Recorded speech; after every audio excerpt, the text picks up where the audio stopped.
reviewing the websites first, but we do have to be finished by 7:15 today. So I want to go ahead and move up going over the FRP draft and see what everyone has questions, comments for. We don't, unless you guys want to speak up on any questions we have that you know of. We don't necessarily, like Ken's, Mr. Miracle is in training today and tomorrow. I think he's doing like 22 hours of classes. But hopefully we'll have a lot of questions tonight. And any that we don't have answered, we plan to schedule another finance meeting either Thursday, Friday, or Monday, where we can have those questions addressed. So that's the plan. I'm happy to document the questions as they come, and then hopefully for our next meeting, Mr. Miracle or Mayor Schneider can have those questions and then answer them for the next meeting, keep things moving along. So I'm happy to open the floor to you guys with any questions. If rock, paper, scissors, who wants to go first? Be my guest, and we'll go from there.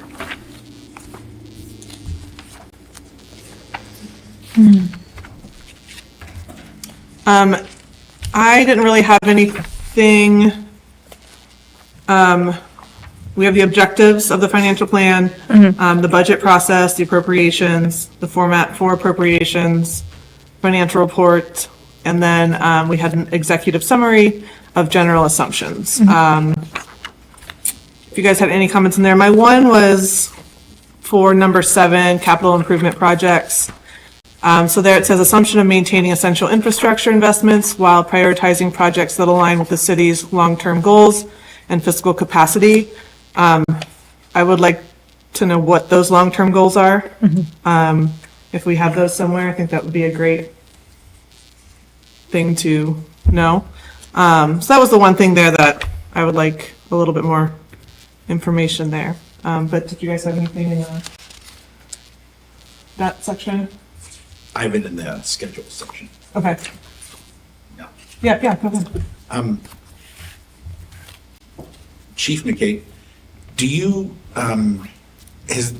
so on September 15th of each year, the FRP, the plan, says that all department heads will send in their like budget proposals or other departmental budgets to the finance committee, the auditor, and the mayor. Is this happening now, or has it happened? So, the previous finance committee didn't meet a whole bunch, I guess for the past 2 years. Since Mayor Schneider's been in office and with the establishment of, or the hiring of Noah Powers as Safety Service Director, the budget process is pretty much run through the Safety Service Director's office. So, we have monthly department head meetings. He usually puts us on notice, hey, we're going to start looking at budgets soon. And basically, each department head submits their budget to the Safety Service Director. My assumption is that he then works with the mayor, but we're not part of that process. And generally, I know from the fire department side, we look at our budget. We generally start constructing our budget in June. We go through at least one review before we start really diving into it.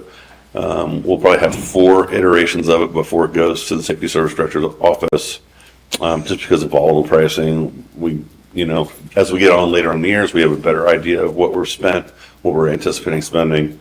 And then at some point, he brings us back in and says, hey, this is where we need to do some massaging of the budget. Where do you have some wiggle room? And generally speaking, that's where most cuts are done unless there's something major that occurs. So that's been my experience. My only comment would be that we spent a lot of time through that budgetary process. And I can tell you that these numbers on here do not reflect the numbers that I provided. For 2024. For 2024, yeah. Yeah. you'll see, if you look at the budget at least the one that I submitted, there may have been some changes done outside of my purview, but, I actually received more money in contractual services than I asked for, but I received less money in materials and supplies than I asked for. So, and generally speaking, the personal services piece that largely has been done by the previous auditor's office. My numbers were never utilized for that, which I don't understand. It's kind of hard to take a department head to task about personal services if you're not utilizing the numbers that are provided by them. So, yeah, that's generally been an experience. We talked at length about, doing comparative budgets. The city hasn't had an actually accepted budget format for a long time.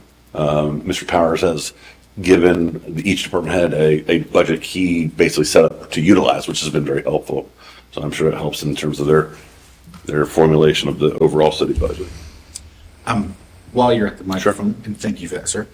If city council sends your office, like on September 1st or something like that, request to go ahead and compile all your budgetary numbers and requests, could you supply that to council by September 15th? Or, I'm sorry, to the finance committee? Sure. Yeah, we have ours. We are ready to go. Generally speaking, at a minimum, ours is the first issuance is done by August 1st. So, yeah, well, the fire department certainly could.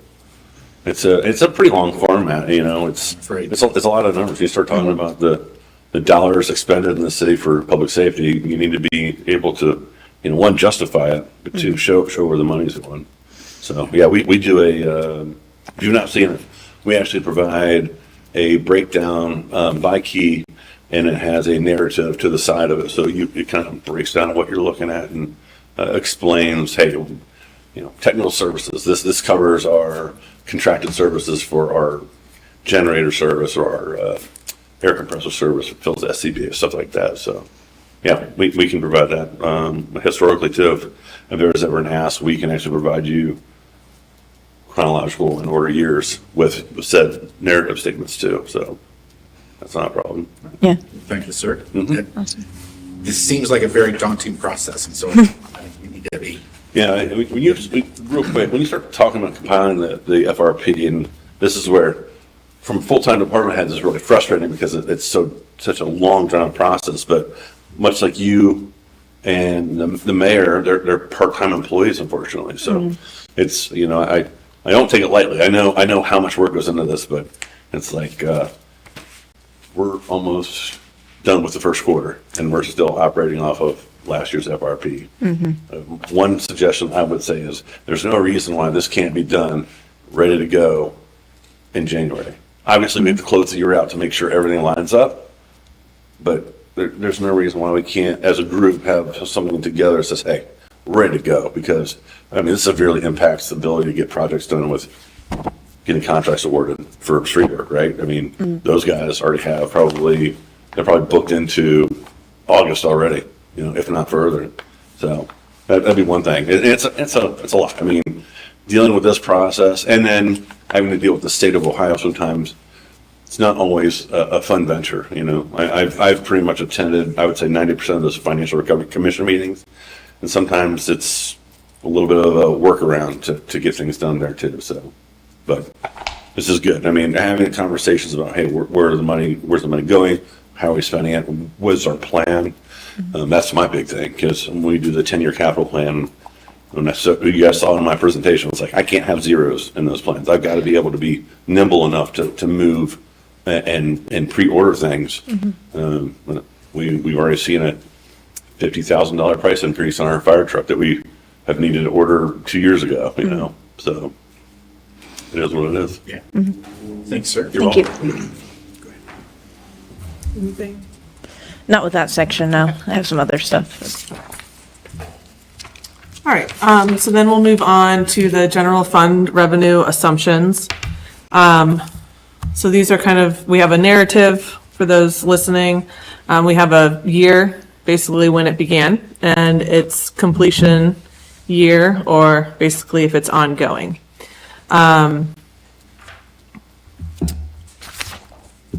Any questions there? I have a few, but if you... Go ahead. Okay. Um,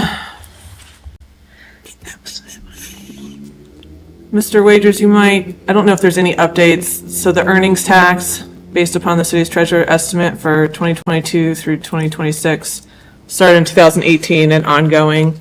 I think eventually, once Mr. Miracle kind of gets at a level point, we were talking about like the narratives, the dates and the completion, but kind of putting in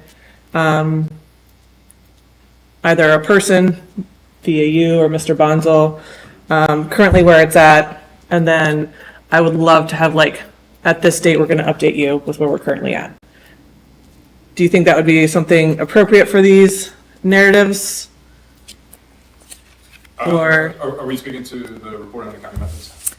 yeah, just, That's Ken's, yeah, he's working on that. Excel sheet or whatever Okay, it yeah, is. yeah. Okay. Yeah, so I think his plan is to assign specific items to individuals. Yeah. And do that. As far as the treasury and the tax department is concerned, we should have a good amount of checkboxes coming as soon as Anne Mary and her staff does their tests. Okay, So that's kind of what we've been waiting on. They're more pushing for more of a stress test.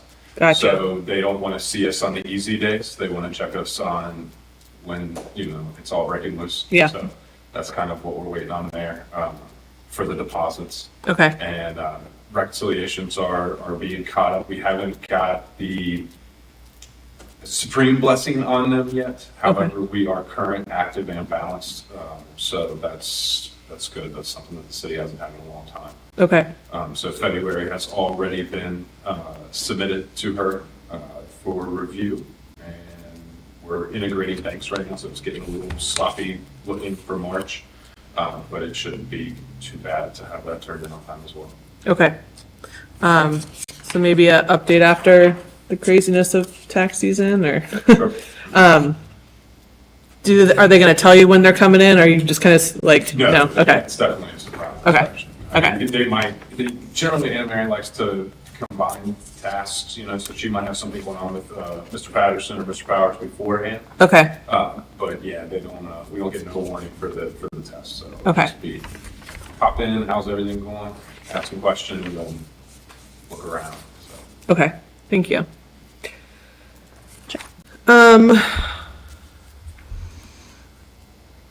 I know, this has kind of been ongoing within the building department, but looking at department fees, the income they produce. So that said, it started in 2022. It keeps coming up. It said 2024 would be a good year, especially with kind of the aftermath of Factory 52 and all the things we might have learned through that process. So I'm hoping that we will get an update on that soon. And it's kind of been a question to do an audit of our permit fees in the building department compared to other areas. So I know that that's definitely ongoing and kind of keeps coming up in conversation. I would like to see a plan on the parking enforcement. I know we've been hiring auxiliary police officers, which has been great to get some more people on that force. So it says 2024, they're going to be working on implementing parking controls. So that is something I kind of highlighted, like I'd love to have an update on that. That's been going on since 2022. Can I make a chime in real quick about that? Yeah. If you all have noticed, the streets are, like the extra lanes on the right side are getting ticketed more often so that cars with the lateral. Oh, Yeah, it's been noticeable, at least on my end of that. okay, good, good. Let's see.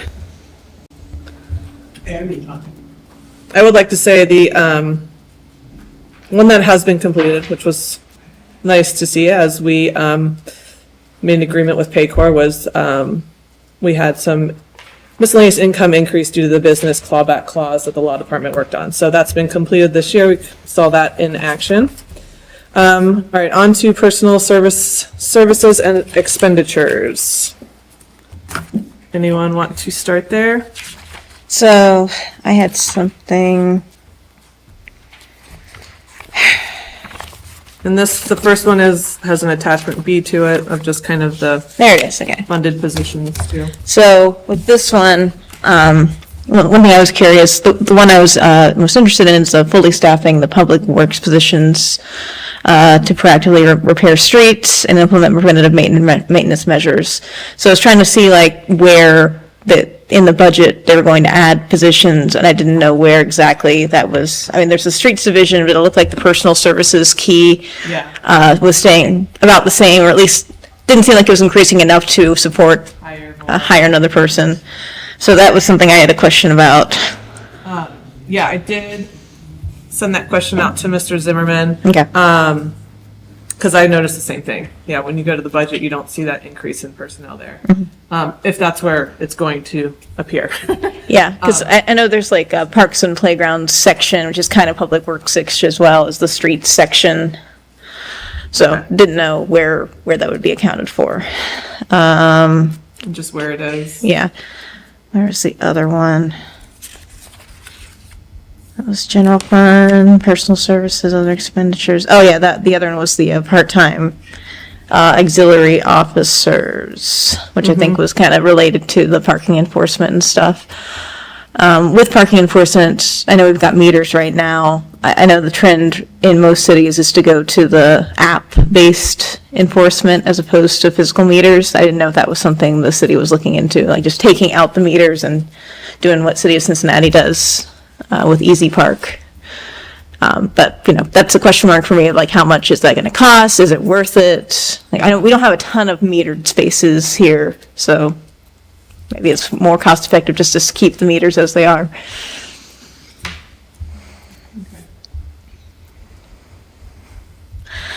Anyone else?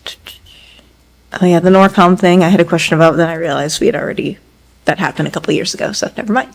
Yeah. Good, thank you. Yeah, Noah mentioned, or Mr. Powers with the Norcom thing, that in their contract, they can leave, but if they decide to come back in 3 years, they can still have that position or something like that. Okay.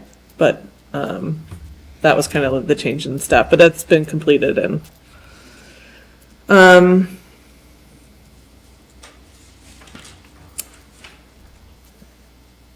the recreation employee cost increased due to vibrant new programs, operating pools year-round with the addition of an indoor pool and many new events and activities.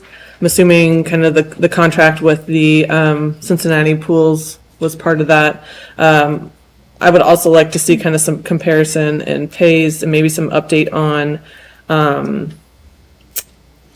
the individual Compensation? job responsibilities, and kind of comparing those and making sure that each employee and their responsibilities, they're getting compensated appropriately. Yeah, that's good. Well, on the recreation, personal services in the recreation budget increased by $125,000 from last year to this year, Yeah. or this future year. And that, I'm just curious where those positions are going. Yeah, yeah.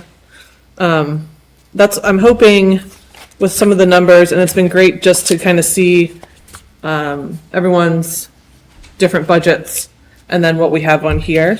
So a big question too that I'm hoping to have answered down the line is, what's this number mean? Where's this coming from? So, okay, that's $125,000. Can you lay out that to us in positions and which ones those are? Yeah. Okay, anything else there? Not with that. So we have other expenditures. Oh, and we have Mr. Skelly in the room. Under community development, you need to see a copy of this. There's contractual services. It doubles from 26,000 last year to 52. Do you know what that's about? Not really. I can get the answer here, but I suspect typically for that, it's usually associated with alloy development in terms of things. Now, there could be some additional programs either through Hamilton County, but a decent chunk of that is typically through alloy development. Now, I think in the prior year, we started putting in almost a bit of a buffer if we needed additional consulting for any kind of pet projects or, consulting that we did. So I don't think it was used in the prior year. but that was the intent, to have a bit of a buffer if we did need some additional professional consulting. Thank you, sir. Okay. I think, just a comment on this, this is where it may be the right investiture of money, but I just would like more information, because there's a lot of jumps that I think we're trying to spend, and I mean, we have money in the bank and we need to be spending it to catch up, but there's a lot of questions still about where this money is being allocated. Yeah, and I think especially with contractual services, like with building department stuff and with community development, sometimes it makes sense to use those services. Like, it ends up being cheaper for the city than to have someone Yeah. in-house do it. So Yeah. just knowing more about the, not like every single little detail, but just Yeah. more general swaths. And if we get a chance to go to the websites that Mr. Miracle's been looking at, Yeah. that's what's really nice about a lot of them, is like you can pull up contractual in a certain department and it will list all the different contracts and what they've paid for Yeah. those.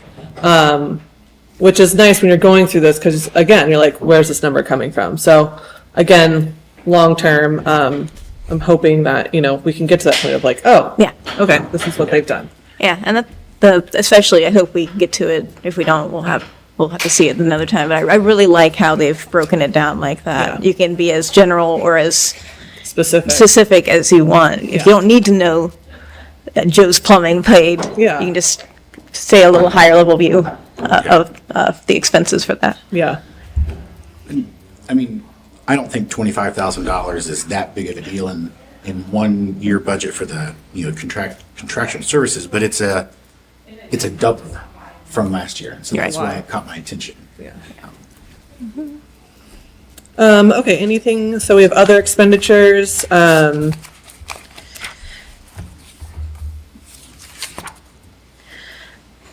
don't think so. a lot of those, like, within the past 2 years, most few have been completed. We have the capital improvement expense continues due to age facilities, and some deferred maintenance, so they have that in the, attachment A, which there's a lot in there, and again, where's that number from? Right. So, On that note, parks and playgrounds, contractual services, the number slightly, like by $400, it doubles plus $400. yeah. So it's just, Yeah, sometimes there's a curious. value that you can tell it increases by 4%, or it's Yeah. a specific number that increases every year. So the why behind that.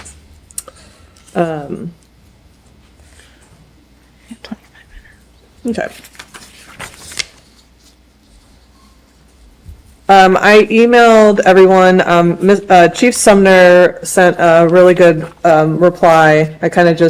He looked over the FRP budget, and he had some good information there. I wasn't able to print it out, so I did send it via email, to kind of talk about some of these things. So in the other expenditures, he talks about the prevention cameras that have been really good. And he does have some things in there that says, it'd be nice if we could move this money to here, in the reply that he gave us. So that was a lot of the bottom 4 questions and other expenditures, he answered via that email. And so that might be something to consider for this one. Okay, so we do have the economic development contract with Alloy in there, really utilized to meet reporting compliance requirements for TIF management. Definitely an asset to us.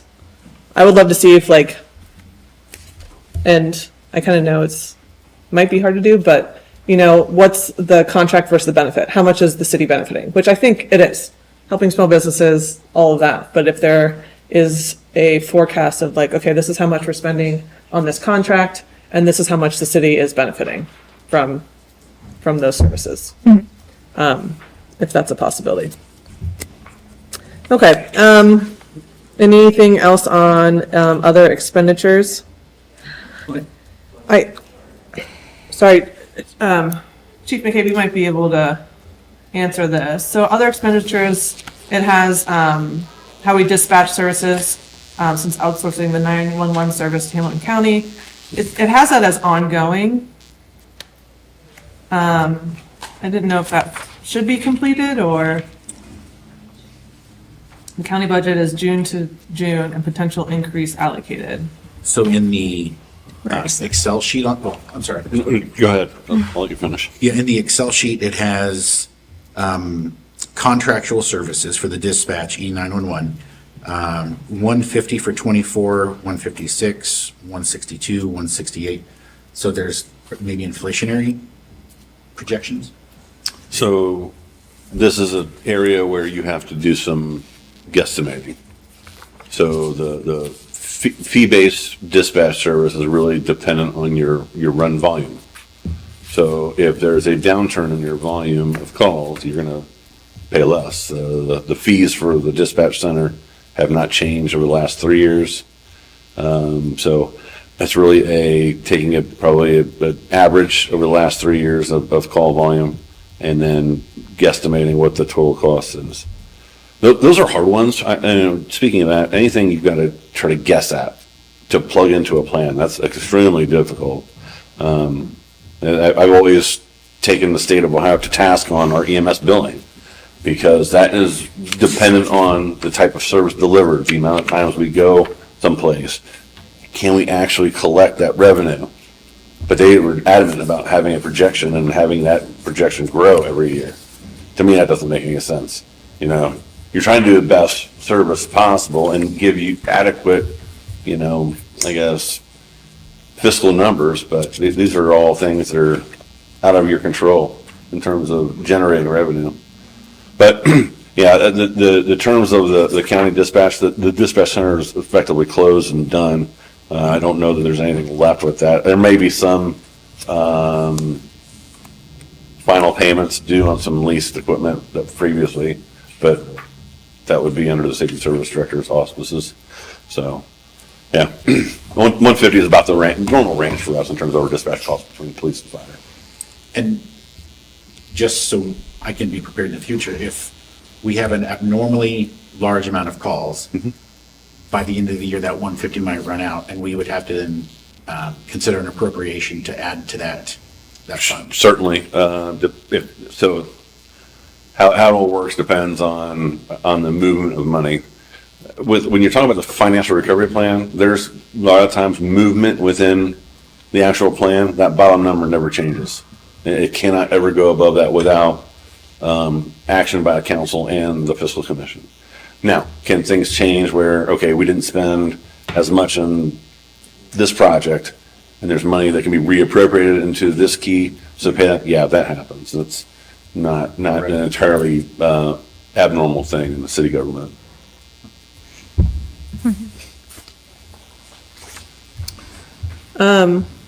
So kind of going on into the statement of revenues, expenditures, and changes in fund balance.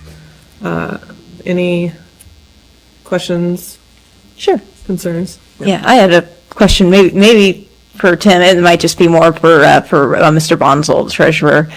So obviously in the past, since he's been the treasurer, I was wondering how well the forecasted budgets ended up matching up with reality in the past couple of years, just to see how well we've been able to kind of gauge that.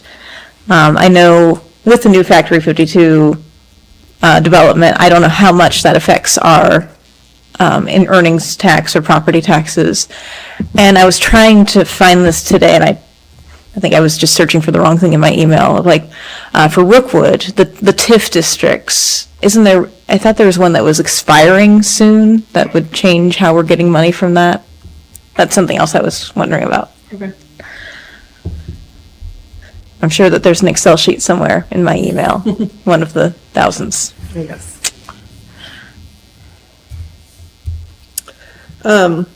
Again, I just kind of had some numbers that I'm looking at, like the personnel services. We have a certain percentage of raises we give everyone every year that we've agreed to. And on some of these, it's forecasted to go down, where I don't see any change in the positions in those departments. So I would assume they should be going up, not down. So I had some questions on that specifically. If you look at fire department, personnel services, Yeah. I know some of them, like with the treasurer changing from personal contractual, they changed how they were, who was doing certain things. But yeah, there were some other questions I had with that with like, yeah, why is this increasing or what, well, why is this decreasing rather when we are supposedly having the same number of people? And I know for scheduled raises, like there's a stepwise thing that's kind of automatic. yeah. Any input on that, Chief, or? And I mean, so one of the things I was worried about the last time we approved it is those last few forecasted years of our 5-year budget where the police and fire department didn't really have what they needed. And again, what I would love to know, is this because we are an FRP? Is this because of the appropriations we had from last year? Or is it, this is, I would like an answer to that question of, And I can speak for the fire department, projecting it out, we certainly don't have any reduction in workforce. We may have some position changes, but you're also talking, this is a contract negotiation year. So the CERB adjustment for wages is 4% basically for this year. So using that as the baseline for forecasting out the next years, and I would have thought the state of Ohio would require them to adjust those numbers in terms of personal services, because it's not getting cheaper. And that's another hard piece too. When you're talking about insurance, insurance is covered in your personal services. And we negotiate that annually in terms of what the city negotiates with a broker to find coverage for all the employees. We have a general idea, but we thought we'd be looking at 3 to 7%, and the numbers came back 14%. Right, so that's really tough to plug in. I don't envy the people who have to do this. When we do our personal services at the fire department, we generally go with 10% increase for insurance costs when we're projecting it out. I generally go with a standard wage increase. Basically, what I do is I take the average of the last 2 contracts, which was 6 years, see what those wage increases were. Look at our staffing. We know we have a dynamic staffing model in terms of we've got guys who are stepping up within the contract. But we are able to project out where they're at right away. So it's, I would say that our projection should be probably at least, 5 to 7% above the 2024 forecast at a minimum. Chief, while you're up here, can I change keys for a second? I understand that my car and your vehicles operate very differently. But it seems to me that yours have a lifespan on them that's kind of not regulated, but accredited, suggested, or? So there's a national consensus standard, if you're talking about fire apparatus, the fire engine, the liner truck, yes. Consensus standard has them out of service after 25 years. So we have a vehicle that will reach that service life at the end of 2025, and I'll be putting it out of service. So we have an engine that's 25 years old. Will be, yeah. Okay. Just want to make sure Sure. that's on the record. And then on here for EMS capital projects, this year, it looks like there's $2,250,000. Then there's a year off, and then a year on, a year off, a year on. So there's 3 different $200,000 capital projects in there. So the city administration has made a large investment in terms of making sure we've got appropriate ambulances on the road, and we have a replacement schedule. It's really every 3 years. Now, the 225 that's in this year's budget really should be pushed to 2025. When council passed that in 2022, we were told it was a 2-year delivery time frame. It was planned out for the cash to be there in 24. We learned last year that it was going to be not until third quarter at the earliest of 2025. So we had requested that to be pushed back in our budget request because that will significantly decrease the expenditures in 2024. The other one, I think, was maybe just a miscommunication on my part. Really, what we had told them was originally, we need to order one now so we can guarantee delivery in 27. But I also told the administration that we would do a comprehensive look at the mileage accrued on the units that we have and see if we could potentially push that out to 28 because we actually had our delivery pushed to 25. So trying to maintain that 3-year window. We were lucky. We got an ambulance through COVID money, which kind of really reset our EMS apparatus, at least the fire apparatus, where we struggled just because of the sheer cost. You know, the administration made an enormous effort to get us a replacement ladder truck when ours went down, and we bought something used that we really need to get on the forefront to replace. Bought a new engine company. It was delivered in 22, and it's just, unfortunately, it's an enormous cost. And when you don't follow the schedules as prescribed, it makes it a lot harder, I guess, when you start buying $3 million of fire apparatus at one time, right? We think we'll be closer to 2.25, but. Well, then, on this EMS schedule, there's 3 different capital purchases of 200 to 300,000. Yeah, it should only be 2. Okay. We have one scheduled for next year. That should be moved to 25.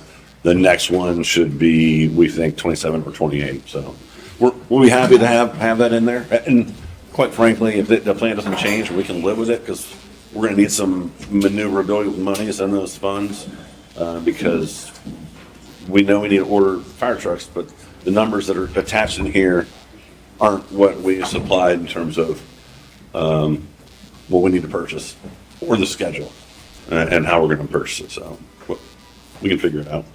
All right. Thank you, sir. Yep. Anything else? I'll go ahead and add the websites to the next finance committee Yeah. meeting next month, and we can review those. Anything else from anybody? On the piece of paper. Yeah, I know we're running into the next thing at 7:15. Steve, we'll go ahead and wrap up. Thank Yeah. you. All right, I'm gonna go